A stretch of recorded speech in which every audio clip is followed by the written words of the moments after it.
bien? Non. Non,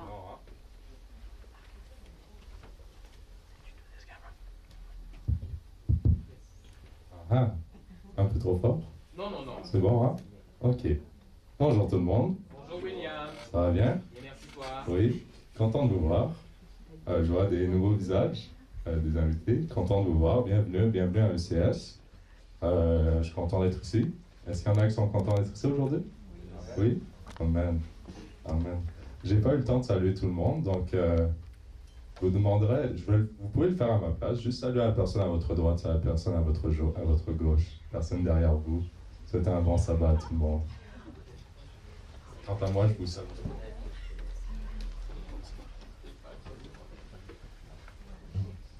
Super.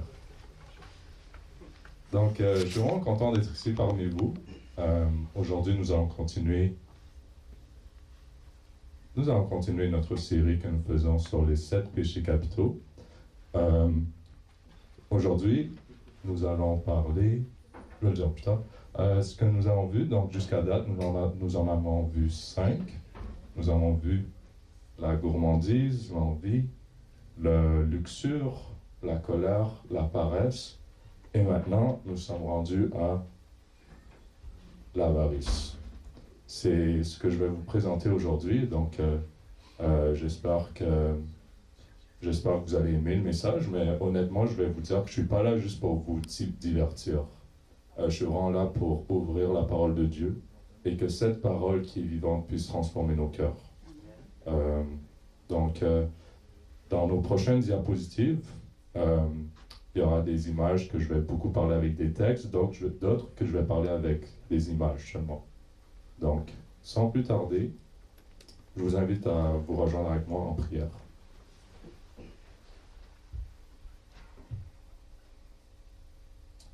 Éternel Seigneur Dieu, merci pour ton amour, pour ta grâce et pour toute ta bonté. C'est grâce à toi que nous sommes ici aujourd'hui et que nous pouvons nous rejoindre, nous regrouper ensemble en ce jour du sabbat pour t'adorer, pour ouvrir ta parole et pour recevoir ton Saint-Esprit.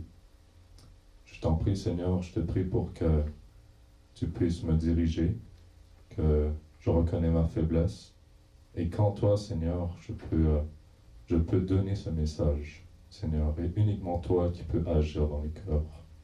Je te prie pour nous guider, que tu sois avec chacun d'entre nous, que tu bénisses chaque personne ici présente. T'en prie au nom de ton Fils Jésus. Amen.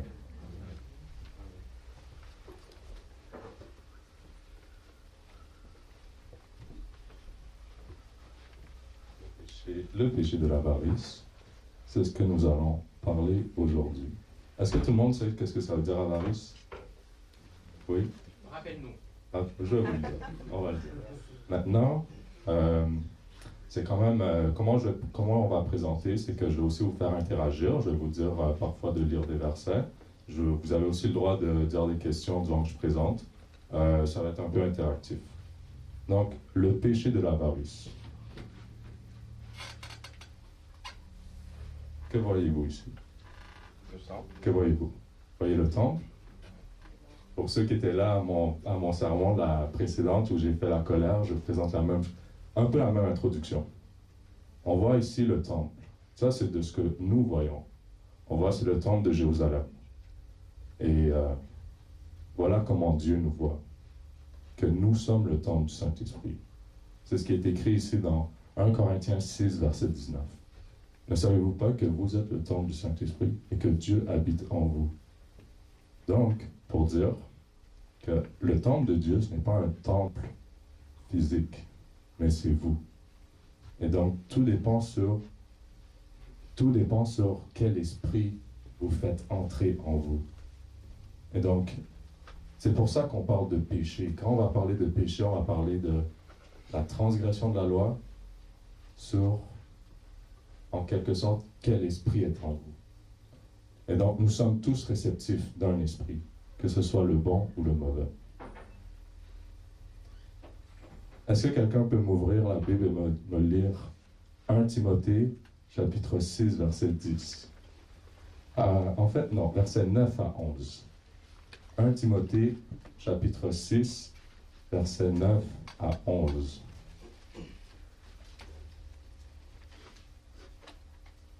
d'autres personnes, vous pouvez me faire des commentaires. Que voyez-vous sur cette image?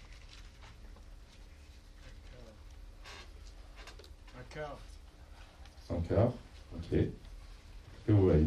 L'argent. Argent. OK, oui. Oui? L'amour de l'argent, oui. On peut me lire 1 Timothée, chapitre 6, verset 9 à 11, s'il vous plaît. Oui?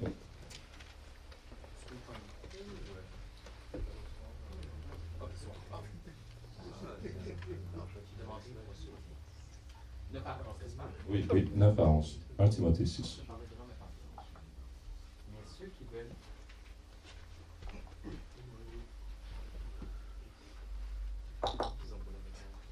Mais ceux qui veulent s'enrichir tombent dans la tentation, dans le piège et dans beaucoup de désirs insensés et pernicieux qui plongent les hommes dans la ruine et la perdition. Car l'amour de l'argent est une racine de tous les maux. Et quelques-uns, en étant possédés, se sont égarés loin de la foi et se sont jetés eux-mêmes dans bien des tourments. Pour toi, homme de Dieu, fuis ces choses et recherche la justice, la piété, la foi, la charité, la patience, la douceur. Amen. Le problème, et c'est ce qu'on va parler aujourd'hui, c'est l'amour de l'argent. On voit sur cette image justement 2 personnes, cœur, argent. Concernant l'avarice, on va pas dire que les riches, c'est eux les pécheurs. Mais c'est vraiment concernant une attitude, l'amour de l'argent, l'avarice. On va l'expliquer en profondeur. Donc l'avarice, on a quelques slides à lire, donc je vous prierai de bien me suivre. Donc l'avarice, c'est quoi? L'avarice, c'est un désir excessif, insatiable, de posséder toujours plus, en particulier de richesses matérielles, au point d'en négliger les autres aspects de la vie. C'est une forme de cupidité. Pour ceux qui ne savent pas c'est quoi cupidité, cupidité c'est désir immodéré de l'argent, qui pousse à accumuler des biens sans jamais se satisfaire, souvent au détriment des autres et de soi-même. L'avare est celui qui, par peur de manquer, cherche à garder pour lui tout ce qu'il a, incapable de partager ou de profiter des plaisirs simples de la vie. Jusqu'à date, vous me suivez bien? Super. C'est quoi la différence entre radin et avare? Est-ce que vous le savez? Avant de lire, vous le savez? Ou? La différence entre radin et avare. Le radin, lui, c'est celui qui refuse de dépenser de l'argent. Mais l'avare, lui, c'est celui qui est obsédé par l'accumulation de richesses et l'égoïsme ne se soucie pas des besoins des autres. Jusqu'à date, tout va bien? J'ai besoin de profondeur plus? Non? C'est bon. Donc, maintenant, quelle est la différence entre avare et économe? Avare et économe. Donc, ça pour avare, ça pour économe. La différence principale entre un avare et un économe réside dans le rapport à l'argent et à la gestion des ressources. Un avare est une personne qui cherche à conserver son argent ou ses biens de manière excessive, au point de devenir mesquin. On sait ça veut dire quoi, mesquin? Oui. Ça veut dire quelqu'un qui n'est pas généreux. Et de se priver de choses nécessaires ou de moments de plaisir. Il refuse souvent de dépenser même pour des besoins raisonnables ou des occasions qui le mériteraient. L'avarice est perçue comme une attitude négative car elle traduit une forme de gourmandise du gain de la richesse. Donc si vous avez bien compris la présentation qu'on a faite sur la gourmandise, vous allez bien comprendre l'avarice. C'est une forme de gourmandise du gain et de la richesse, parfois au détriment des autres. Il se distingue par un excès dans l'épargne ou la rétention des retenues, souvent au détriment de son propre bien-être et de celui des autres. Donc une chose qui est importante, c'est quelqu'un de avare, ça ne veut pas nécessairement dire quelqu'un de riche. Quelqu'un de pauvre peut être avare. Quelqu'un de pauvre aussi peut être radin, tout comme quelqu'un de riche peut être avare. Quelqu'un de riche peut aussi être économe. Donc, être l'avare, économe ou radin, c'est une attitude. C'est pas un côté financier de la personne. C'est pas sa vie financière, ça n'a aucun rapport sur sa vie financière. Concernant l'économe, voici la définition. Donc, un économe, en revanche, est une personne qui gère ses finances et ses ressources avec prudence et sans des priorités, mais sans tomber dans l'excès. Donc, l'excès d'accumuler, ne jamais dépenser, tout garder juste pour moi. Donc, c'est vraiment, l'attitude, c'est dans l'égocentrisme. Sans tomber dans l'excès, il cherche à faire des économies, mais de manière réfléchie. Donc, des fois, il peut y avoir des petites dépenses, bien sûr, quand on a besoin de... Si quelqu'un a aussi besoin d'argent, on peut lui en donner ou faire des dépenses pour le futur d'une manière réfléchie. En dépensant de façon modérée et en optimisant l'utilisation de ses ressources. L'économe est souvent vu comme quelqu'un de raisonnable et pratique, qui privilégie l'efficacité et la planification pour éviter le gaspillage, mais sans renoncer au plaisir ou besoins essentiels.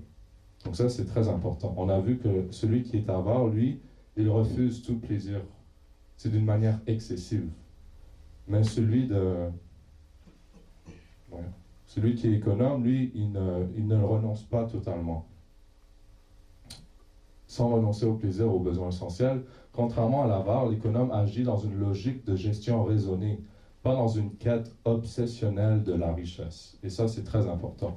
C'est là qu'on voit le contraste. L'avare, c'est celui qui n'est pas dans une quête obsessionnelle de la richesse, mais l'avare, quant à lui, il a une forme de gourmandise du gain de la richesse. Jusqu'à date, on me suit bien? Super. Je sais que c'est beaucoup de texte, mais après ça, je vais parler plus avec des images. Donc, en résumé, l'avarice est une attitude extrême et négative, tandis que l'économie est une démarche équilibrée et rationnelle visant à gérer judicieusement ses ressources. Maintenant, si vous avez remarqué, on n'a rien dit que ces attitudes-là dépendent que si la personne est riche ou pas.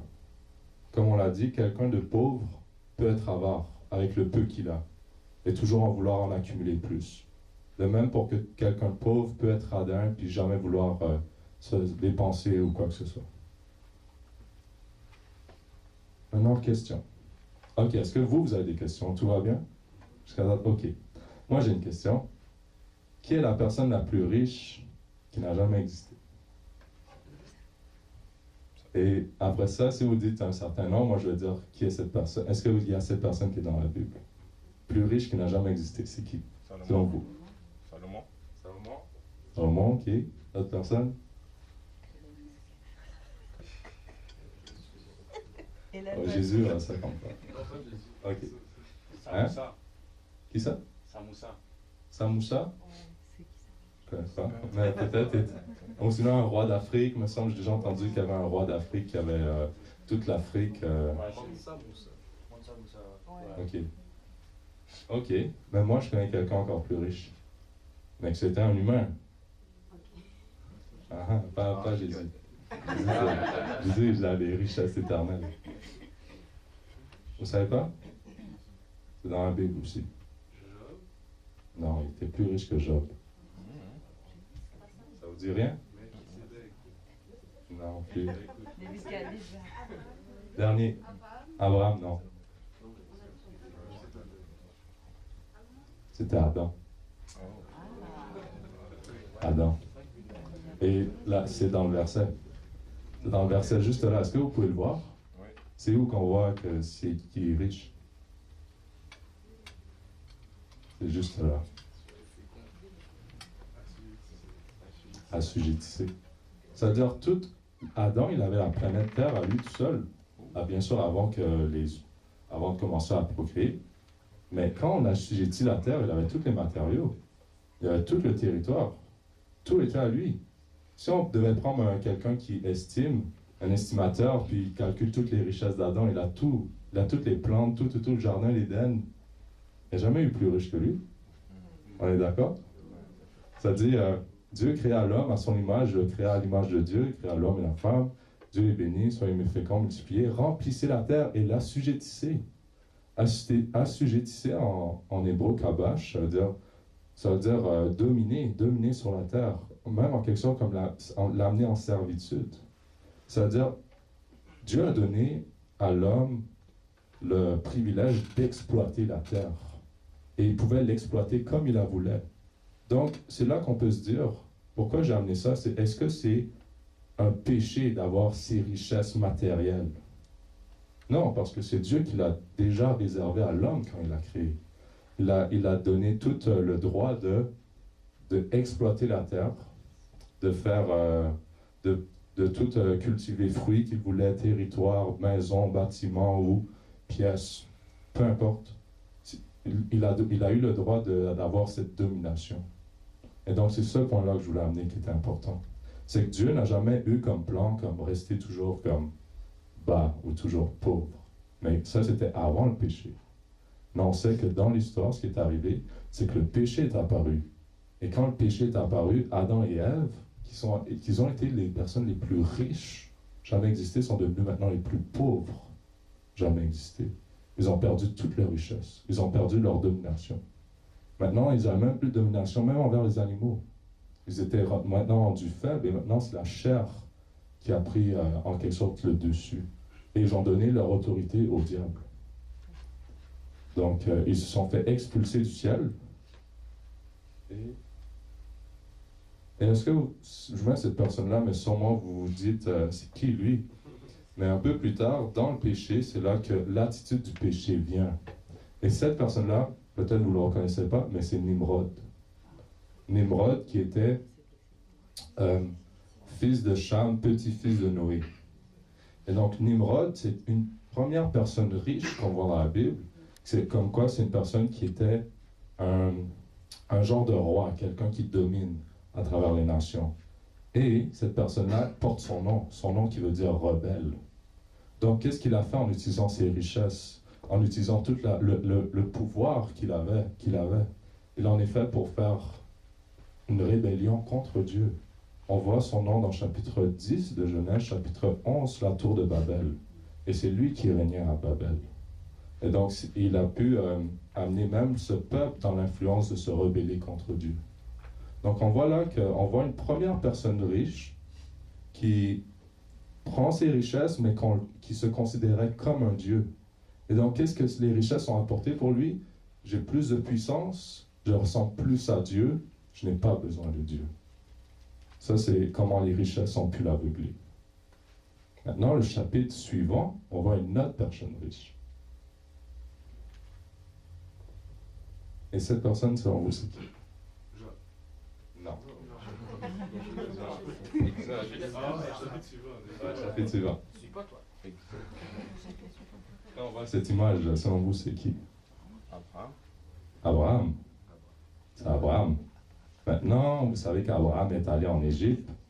Si vous le savez, est-ce qu'il a eu ses richesses avant d'aller en Égypte ou après d'aller en Égypte? Après? Avant? Avant? C'était après. Donc, je vais peut-être pas tout lire, mais ça dit qu'Abraham se dirigeait en Égypte. Et après ça, il se faisait bien traiter parce qu'il était avec sa femme. Il traita maintenant, ok, je vais le dire. Lorsqu'Abraham fut arrivé en Égypte, les Égyptiens virent que la femme était fort belle. Les grands de Pharaon la virent aussi, ils la vantèrent à Pharaon, et la femme fut emmenée dans la maison de Pharaon. Maintenant, le Pharaon, le roi d'Égypte, il traita bien Abraham, à cause d'elle. Et Abraham reçut des brebis, des bœufs, des ânes, des serviteurs et des servantes, et des ânesses et des chameaux. Bien sûr, il avait déjà une forme de richesse avant, parce qu'il y avait déjà 300 personnes qui étaient nées dans sa maison, ça c'est vrai. Mais avec tout ce qu'il lui a donné, le roi de Pharaon, il a eu toutes ses richesses.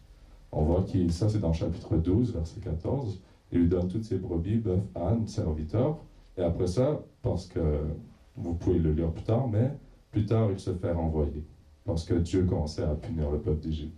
Donc là il a dit, retourne chez toi, prends tout ce que tu as. Et donc, chapitre suivant, ça dit, Abraham remonta d'Égypte vers le midi, lui, sa femme et tout ce qui lui appartenait, et Lot avec lui. Abraham était très riche en troupeaux et en argent et en or. Donc ça, c'est tout ce que le roi d'Égypte a donné à Abraham. Maintenant, une chose très importante, pourquoi je vous amène ça, c'est regarder l'attitude d'Abraham. Regardez son attitude. Avant d'être riche et après d'être riche. Genèse 12, verset 8. Il se transporta de là vers la montagne à l'orient de Béthel, et il dressa ses tentes ayant Béthel à l'occident et Haï à l'orient. Et il bâtit encore là un autel à l'Éternel, et il invoqua le nom de l'Éternel. Donc là, on voit, avant d'être riche, il invoque le nom de l'Éternel. Maintenant, Genèse 13, verset 3-4, après d'être riche, ça dit, il invoqua le nom de l'Éternel. C'est ça qui est important. Excusez-moi. C'est ça qui est important. C'est qu'il invoque le nom de l'Éternel et ne l'oublie pas. On peut voir dans Proverbe ici, ça dit que les richesses, lorsque nous les avons, ça nous fait oublier l'Éternel. Ça dit, ne me donne ni pauvreté ni richesse, accorde-moi le pain qui m'est nécessaire, de peur que dans l'abondance, je ne te renie et ne dise qui est l'Éternel. Donc Abraham, on voit une très belle attitude qu'il a, qu'il invoque le nom de l'Éternel, il reçoit des richesses, continue à invoquer le nom de l'Éternel. Et vous pouvez lire plus tard que même il donna ses dîmes et il honora l'Éternel et il marchait droit et restait intègre. Donc Abraham, pourquoi j'amène ça? C'est parce que dans l'histoire, c'est une très bonne manière pour être instruit aujourd'hui. Lire l'histoire, lire les personnes, ces personnages, comment est-ce qu'ils géraient leur financièrement, etc. Ou bien sûr dans d'autres aspects. Donc Abraham, on voit un très beau caractère, comme quoi il veut continuer à honorer Dieu. Et on a une personne qu'on voit justement, ça dit dans l'abondance, il ne te renie, ne dise qui est l'Éternel. On a une personne plus tard que lui, il a dit qui est l'Éternel. Et vous savez c'est qui? Au temps de Moïse, le roi d'Égypte, qui dit à Moïse, il répondit à Moïse, qui est l'Éternel pour que j'obéisse à sa voix en laissant aller Israël? Je ne connais point l'Éternel et je ne laisserai point aller Israël. C'est quand même drôle que je suis convaincu que les Égyptiens pouvaient bien connaître leur histoire et ils pouvaient bien savoir qu'au temps de Joseph, il y avait un pharaon qui reconnaissait Dieu et qui savait pourquoi le peuple d'Israël a commencé à aller en Égypte et que quant à lui, bien sûr on sait que c'est un roi, il est dans ses richesses, pour moi c'est une théorie, mais quand même que dans ces richesses-là, il a oublié l'histoire d'Israël, qui n'a pas voulu juste s'intéresser davantage de Dieu, puis il a juste voulu rester aveugle. Et donc il se dit, qui est l'Éternel? Il a voulu dire, qui est l'Éternel? Je ne le connais pas.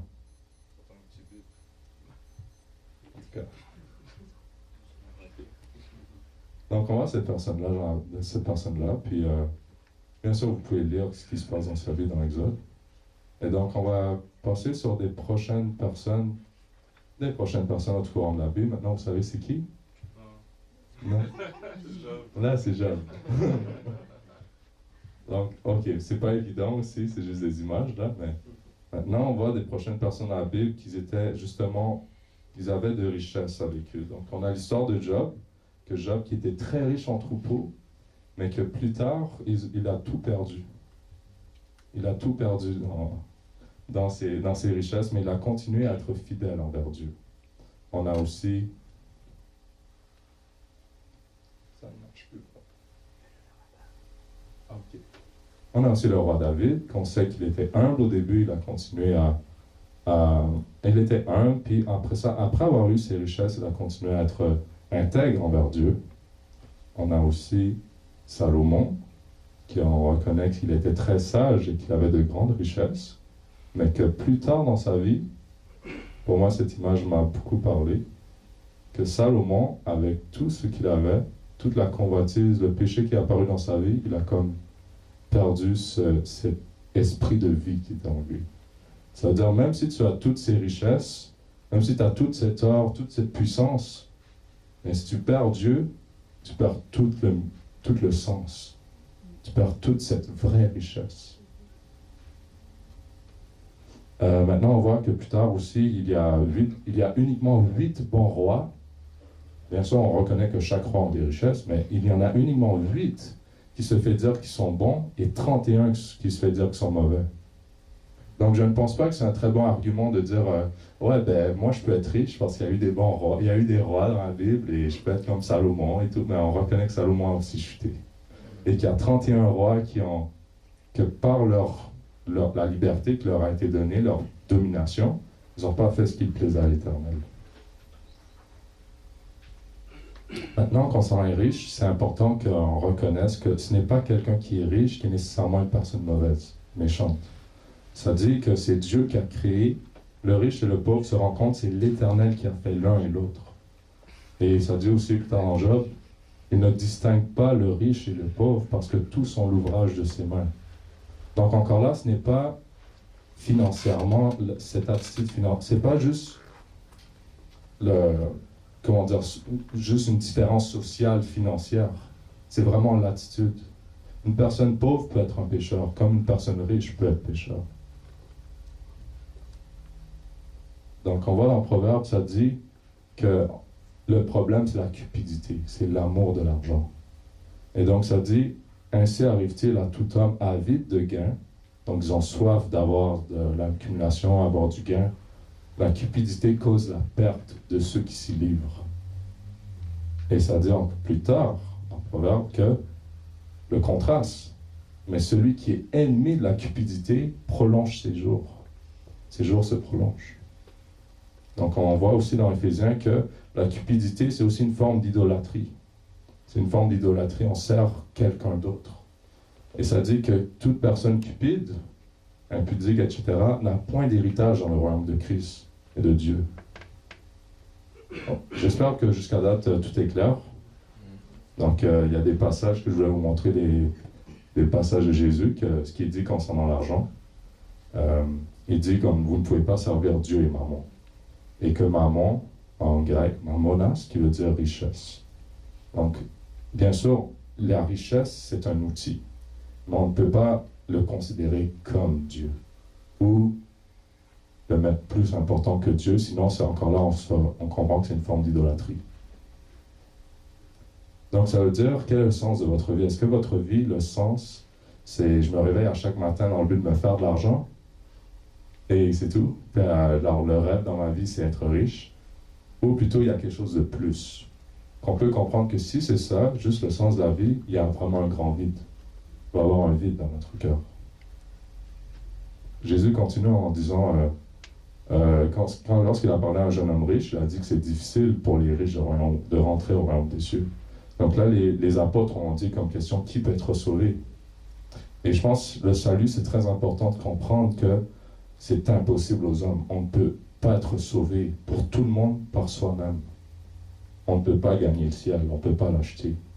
Mais tout ce qui est impossible aux hommes est possible à Dieu. Donc on est sauvé au moyen de la foi par la grâce. Et donc Jésus peut faire en sorte qu'un riche prend sa croix, se renie et soit sauvé. Il peut le faire envers n'importe qui, il y a toujours de l'espoir. Et ça, c'est notre mission, c'est ça qu'il faut qu'on fasse envers les autres. Qu'on puisse donner ce message d'espoir, que même si tu crois que c'est impossible que tu sois sauvé, tu as toujours cet espoir en Jésus, tu peux être sauvé. Tout est possible à Dieu. Il y a une parabole que Jésus a dit spécialement sur l'avarice. Je vous conseille fortement de lire Luc chapitre 12 parce que le temps commence à me filer. Donc lisez Luc chapitre 12, c'est en général c'est Jésus qui parle sur un homme riche, sur son attitude qui est avaricieux. Et il dit comme quoi il en est ainsi de celui qui amasse des trésors pour lui-même, qui n'est pas riche pour Dieu. Donc ce que Jésus veut expliquer, c'est que tu peux être riche de ce que les autres voient, mais de ce que Dieu voit, ça ne fait pas de toi nécessairement quelqu'un de riche. Maintenant, je voulais voir avec vous 6 manières d'ouvrir la porte au péché de l'avarice. Et vous allez pouvoir être avec moi, me dire quelques solutions. J'en prendrai juste une ou deux. Donc, je vais vous dire les 6 manières d'ouvrir la porte du péché de l'avarice. Et juste, durant que je vous dis ces problèmes-là, dites-moi juste si vous avez une solution à ces problèmes. Donc, la première, une manière d'ouvrir la porte au péché de l'avarice, c'est la tentation de l'avidité. Donc, le fait qu'on est tenté sur la convoitise. Ça, c'est un problème. Et les manières, comment on peut l'être, c'est à travers toutes sortes de manières, dans le monde auquel on vit, les réseaux sociaux, voir les personnes qui sont riches, influenceuses, les médias, publicités, etc. On voit que les gens s'exaltent d'une vie de luxe. Quelle est la solution à ce problème? Oui. Les interprètes dans la salle, s'il vous plaît. Contentment en français. Rassasié. J'ai jamais été satisfait de cette traduction. Mais Rassasié. ce n'est pas content. Rassasié. Rassasié, mais le mot en anglais, pour ceux qui comprennent l'anglais, c'est vraiment contentment, c'est vraiment d'être heureux, content, satisfait de ce qu'on a. Ouais, donc ça nous permet de ne pas être tenté à la convoitise, à l'avidité. Oui, dernier. Ouais. Une autre solution, c'est d'enlever les réseaux sociaux, de faire attention à qui tu suis. Ouais, exactement. Je suis vraiment d'accord avec ça, qu'il faut faire attention à ce qu'on entend, à ce qu'on voit, que ce soit même à travers la musique, quoi que ce soit, de manière qui veut nous faire tenter vers l'avarice. Ça ouvre des portes. La deuxième chose, il y a la peur et la perte et l'insécurité. Donc, ça, c'est vraiment plus un aspect émotionnel. La peur, l'insécurité. Donc, dans le monde de péché, il peut y avoir une certaine peur irrationnelle à être pauvre, à manquer. Donc, chercher à accumuler pour essayer de se protéger. Quelle serait la solution pour ça? La foi. Alors, la foi, c'est bien, c'est exactement. Là, Jésus nous dit, ne vous inquiétez de rien, mais chaque jour suffit sa peine. Ça, je pense, c'est le meilleur verset qu'on peut avoir pour ne pas craindre, ne pas avoir peur et d'être en sécurité. Est-ce qu'il y a d'autres points? Non, ok, on continue. Il y a la comparaison avec les autres. Quand on se compare avec les personnes qui sont plus riches, et là, maintenant, je veux en avoir autant que lui, ou je veux en avoir plus. Ça, c'est une porte qui peut ouvrir vers l'avarice. Et donc, encore là, le monde favorise beaucoup la comparaison sociale, ce que les autres font, ce que des personnes riches, etc. Ça peut amener à l'envie. Et donc, l'idée de se dire qu'on n'en a jamais assez, ce serait quoi la solution pour ça? La gratitude. La gratitude, la comparaison. Moi, je dirais un point, d'accepter les autres. La gratitude, c'est très bon, mais surtout le fait d'accepter les autres. Si quelqu'un a été privilégié, comme quoi il a plus de richesse, ben alors tant mieux pour lui. Mais j'ai pas besoin de me dire, ah ben là, moi j'ai plein de problèmes, cette personne-là, il se sauve de plein de problèmes. Pourquoi je suis pas comme lui? Pourquoi comparer? Il faut avoir la gratitude permet à ce que je me sente vers moi-même et me dit, moi je pense que je suis très privilégié. Dans tout ce que j'ai, je peux dormir, je peux avoir des habits, j'ai même une voiture, c'est encore plus là, mais j'ai des habits, j'ai la nourriture, puis j'ai une famille, je pense que j'ai rien à me plaindre. Alors, le fait d'avoir de la gratitude, ça aide vraiment beaucoup de ne pas se comparer avec les autres. Il y a aussi, quatrième, la tentation de la possession comme source de pouvoir. Donc ça, on l'a vu avec Nimrod, que Nimrod il a bien utilisé tout ce qu'il possédait, il l'a utilisé comme pouvoir pour essayer de construire la tour de Babel. Et ça, c'est une porte pour ouvrir vers l'avarice. Donc, dans le but que j'aille encore plus d'autorité, que j'aille plus de pouvoir, je dois en avoir plus. Et là, j'aurai plus d'autorité sur les autres. Quelle sera la solution pour ça? L'humilité. Oui, exactement. Donc, de ne pas vouloir s'élever vers les autres, mais la Bible nous dit, celui qui se rabaissera sera élevé, mais celui qui s'élèvera sera rabaissé. Cinquième, l'égoïsme et le manque de générosité, qui peut être une porte vers l'avarice. Donc, l'égoïsme, c'est surtout quand on commence à s'isoler vers les autres, on se sent plus vers soi-même.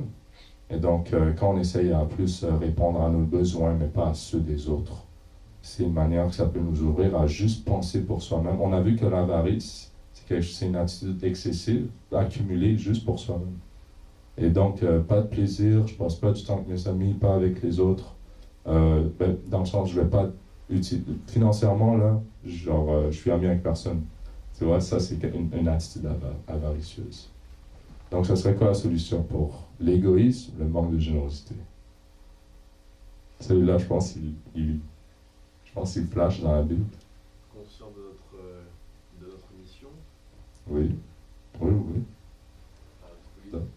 Oui, exactement. Ça, c'est très bon. Est-ce qu'il y en a d'autres? Ça, c'est très bon. Déjà, c'est l'amour de Christ. L'amour de Christ qui Ça fait en sorte que ça met ce turn up sur l'égoïsme et qui nous pousse à aimer les autres. Et donc, naturellement, moi, je vous le dis, moi qui étais très égoïste et très pas généreux avant que je sois chrétien, j'aurais jamais imaginé donner des dîmes aujourd'hui.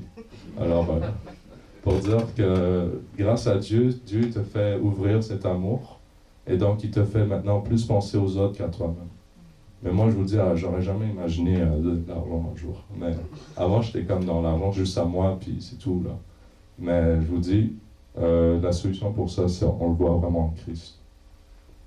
Et le dernier, ça serait la dévalorisation des choses spirituelles. C'est une porte qui peut faire ouvrir vers l'avarice. Donc ça se rejoint un peu avec l'autre point qu'on a mentionné. Lorsqu'on dévalorise les choses spirituelles, encore là, on va plus se centrer vers soi-même. On va mettre de côté la communauté, on va mettre de côté frères, sœurs, aider les autres, notre mission. On met tout de côté. Alors, plus qu'on dévalorise les choses spirituelles, et seulement centré sur Christ, plus qu'on s'en éloigne, plus qu'on va se centrer plus sur soi-même. Donc ça, c'est une manière que le diable peut utiliser pour ouvrir plein d'autres portes. Encore là, il faut se rappeler, c'est pas juste sur l'avarice, mais ça peut être sur plein d'autres choses. Ça peut être sur l'adultère, sur convoitise, l'envie, etc., gourmandise. Donc, c'est ça, dévalorisation des choses spirituelles. La solution pour ça, je pense que c'est clair, ce serait de valoriser les choses spirituelles. Ouais? Ok, super. Donc là, vu qu'on a parlé de solution, je pense qu'il est clair que la vraie solution qu'on peut trouver, c'est uniquement en Christ. C'est en Christ qu'on a la solution de tous nos problèmes, de tous nos péchés, et c'est lui qui forme le caractère. C'est lui qui guérit les malades, c'est lui qui restaure. Donc, moi, je vous dis que Christ transforme les vies. Parce que ma vie a vraiment... Je le sais pour moi que ma vie a été transformée. Qu'avant, j'aurais jamais imaginé être là où je suis aujourd'hui. Et donc, on arrive à la conclusion. Je vais y aller un peu plus vite, mais on voit, quand on avait vu le jeune homme riche dans Luc chapitre 18, le chapitre juste suivant, on voit un autre homme riche. Que cette personne-là, je trouve ça juste tellement intéressant que dans Luc 18, on voit un jeune homme riche que Jésus dit, vends tout ce que tu as, il retourne triste chez lui.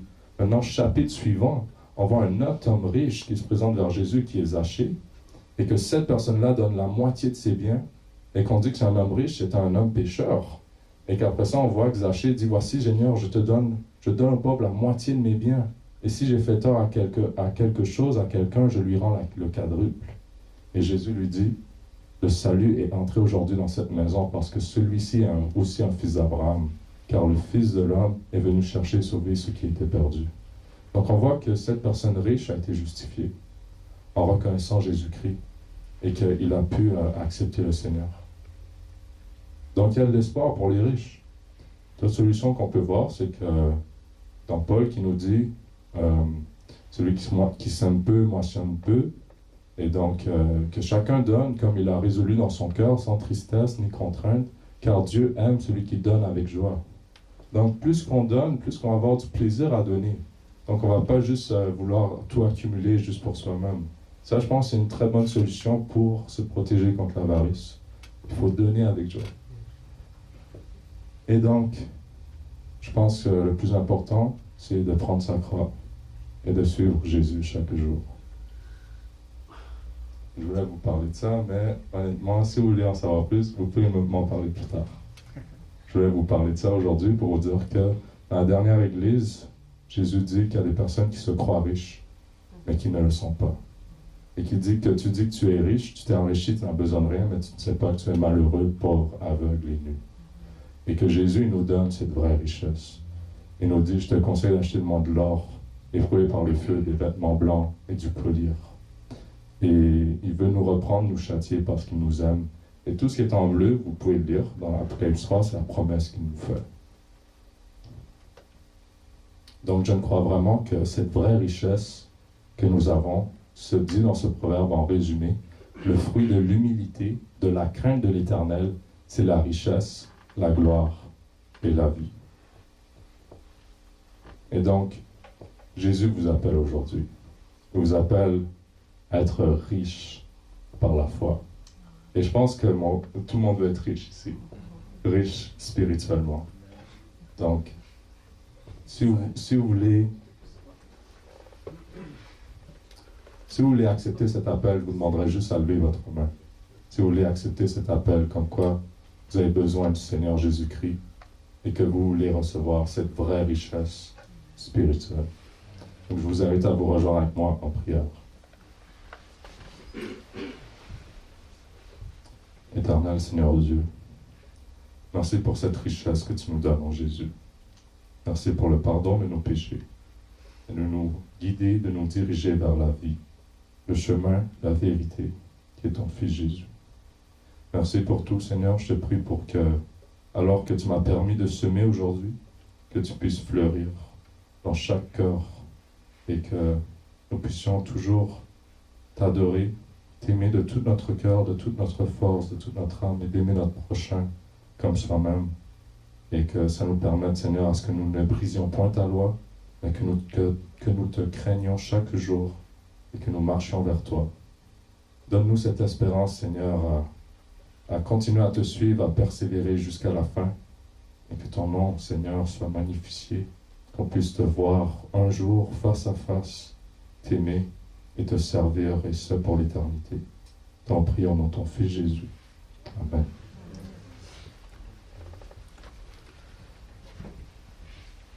Alors, des questions sur...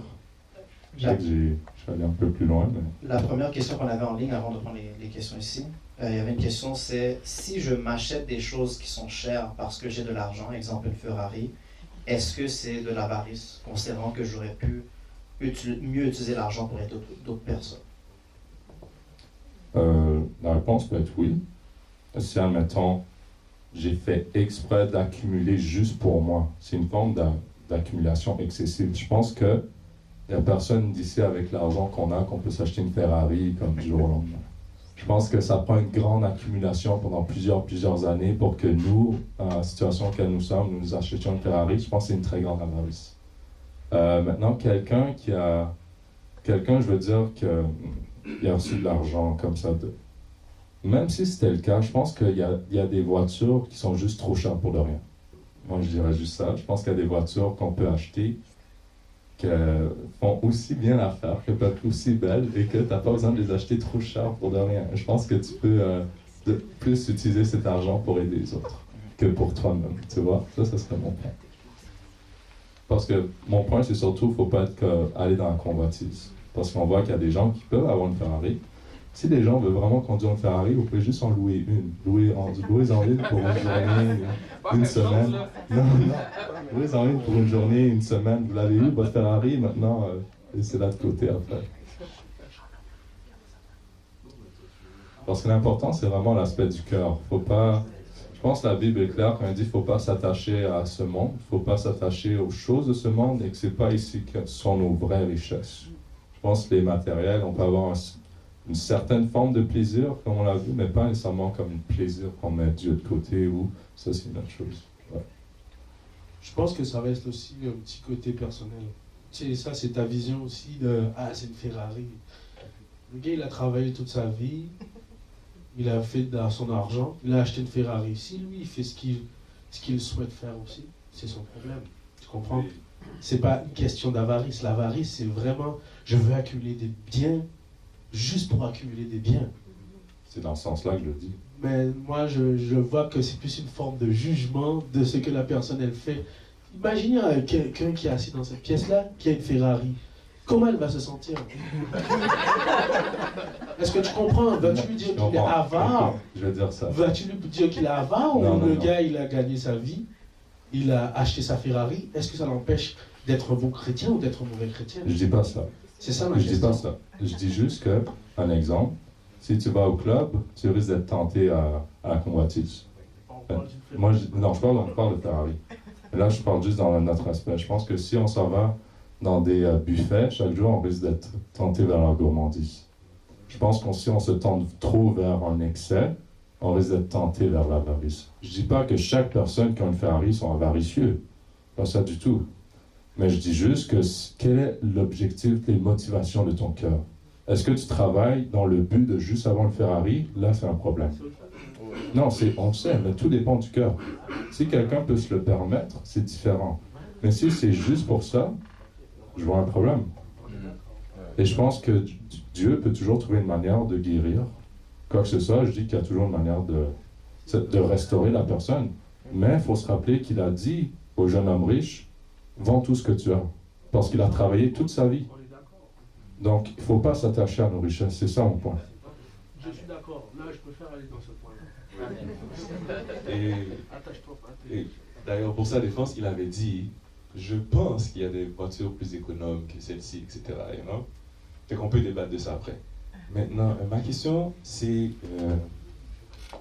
j'ai beaucoup aimé la définition d'avarice, parce que là, ça a changé ma façon de voir c'est quoi l'avarice. Parce que je pensais que l'avarice et la cupidité, c'était la même chose. Mais c'est très différent. De plus, ça me fait remarquer que l'avarice est beaucoup plus sournois que j'aurais pu le croire. Parce que je peux être pauvre et avoir cette crainte de manquer. Donc là, maintenant, j'accumule parce que j'ai peur. Est-ce que tu peux juste me confirmer que c'est bel et bien la source de l'avarice, c'est la peur de manquer? Parce que si oui, comme la définition l'a dit, ça peut presque dire que toutes les personnes qui dépensent et qui jouissent de la vie ne sont pas avares. Parce que selon la définition, les avares, c'est je me prive de certains biens, je me prive énormément, et c'est pour ça que je trouve que c'est un peu sournois, parce que c'est beaucoup plus facile d'être avare sans remarquer que tu l'es, parce que tu as l'impression que tu es économe. D'accord? Maintenant, juste être sûr que cupidité et avare, c'est deux choses différentes. Si oui, est-ce que l'avarice est un si grand risque que ça? Parce que j'ai l'impression que la cupidité est plus... Ok, juste pour m'aider, fais juste une question courte et une autre question courte. Résume tout. Je résume le tout en te demandant... Merci de faire ça parce que... Ok, est-ce que c'est juste la peur? Ça, c'était la première partie. Premièrement, non, parce que la peur, on a vu, c'était juste un point, une porte. C'est vrai qu'il peut avoir l'aspect excessif, mais accumulation, mais je peux aussi accumuler juste parce que j'ai envie. C'est une forme de gourmandise. Parce que j'ai juste envie, je veux être riche, je veux être riche, je veux être riche. C'est pas nécessairement une peur que je vais perdre, mais la peur, c'est juste une porte. Ça dépend pour les autres personnes. Ok, parce que la définition que tu avais donnée au début, elle avait vraiment ancré dans la peur. La première, deuxième slide. Ouais, il y en a beaucoup, mais avec tout. Est-ce qu'on peut m'aider dans la technique? Je sais pas si... Parce que chapitre... Ah, arrête de cliquer. Ouais.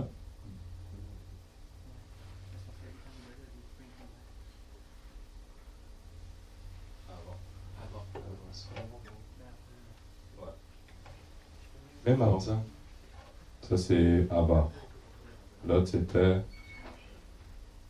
avarie, la différence entre radin et avare. Avant ça. Et dans, ici. Oui, dans cette. Parce que celui-là. Justement. Désir excessif.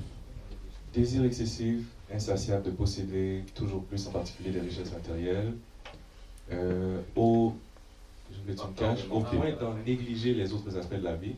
C'est une forme de cupidité qui pousse à accumuler sans jamais se satisfaire au détriment. L'avare est celui qui, par peur de manquer, cherche à garder tout pour lui, incapable de partager ou de profiter des plaisirs simples de la vie. Moi, j'ai l'impression que si c'est ça la définition, c'est beaucoup moins risqué que ce que je pensais. La cupidité est plus répandue et plus tentante que l'avarice. Est-ce que je me trompe? Je dirais que ça peut se rejoindre, vu que la cupidité, c'est le désir ardent pour l'argent, l'amour de l'argent, et que l'avarice, c'est le désir d'en accumuler. Donc ça peut se rejoindre. Maintenant, par peur de manquer, encore là, ça c'est selon la définition. Maintenant, tout dépend quand on parle des personnes. Tu sais, il y en a que la cause, ce qui leur pousse à être avaricieux, c'est parce qu'ils ont déjà peur. Une raison émotionnelle. Il y en a d'autres que justement, c'est juste parce que j'en veux plus. Une raison plus égoïste. Donc, quand on dit peur de manquer, c'est juste pour dire que celui qui est avare, comme la parabole, on ne l'a pas lu, mais c'est pour dire qu'il ne veut pas se défaire des biens qu'il a. Il veut garder les biens qu'il a et il en veut encore plus. Il ne veut pas se débarrasser. Et ça, c'est pour toute forme d'avare. Il veut juste rien manquer de tout ce qu'il a. En quelque sorte, ça, mettons, tu as 100 000 $, Tu veux garder ton 100 000 $, mais tu veux que ton 100 000 devienne 1 million. Tu veux que ton 1 million devienne 10 millions. Tu veux toujours qu'il garde, tu veux le mettre comme dans un coffre-fort et qu'il reste là et t'en mets encore plus. Et tu veux pas qu'un gars prend un sou. Je pense qu'on a déjà vu ça dans le dessin animé, qu'il y a juste un gars qui rentre, il prend $1, puis là, comme, touche pas à mon $1. C'est une forme d'avarice. Moi-même. Donc ça, je dirais, c'est si on peut bien le visualiser. Moi, j'ai une question. Ok, dernière question. Ok, on en parlera plus tard. Donc, après la pause. Super. Donc, on va faire la dernière prière. Après ça, on conclut. Prions. Seigneur Dieu, merci pour tout, pour le message, pour ta grâce. Merci pour ta parole qui éclaircit. Que nous puissions passer un bon restant de journée ensemble, dans l'harmonie et dans la fraternité, et qu'on puisse passer un bon moment pour la nourriture. Bénis la nourriture, bénis chaque personne. T'en prie au nom de ton Fils Jésus. Amen. Bon, ça va tout.